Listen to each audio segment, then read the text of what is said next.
तुम्हाला कधी प्रश्न पडलाय का, जगभरात 8 मार्च हाच दिवस महिला दिन म्हणून का साजरा केला जातो?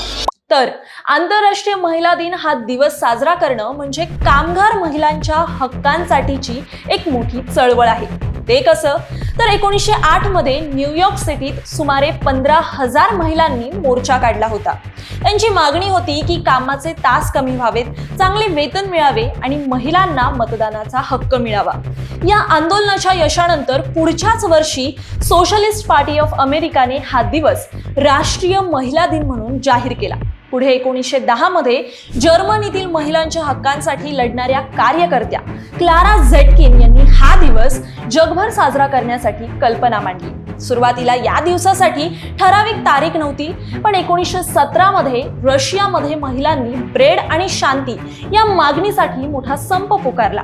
त्या आंदोलनाच्या स्मरणार्थ आणि आंदोलनाचा दिवस हा 8 मार्च असल्याने हा दिवस आंतरराष्ट्रीय महिला दिन म्हणून मान्य करण्यात आला. म्हणूनच आज जगभर हा दिवस महिलांच्या हक्कांसाठी, त्यांच्या संघर्षासाठी आणि त्यांच्या योगदानाचा सन्मान करण्यासाठी साजरा केला जातो. आपणा सर्वांना प्राईम टाइमच्या टीमकडून महिला दिनाच्या खूप खूप शुभेच्छा.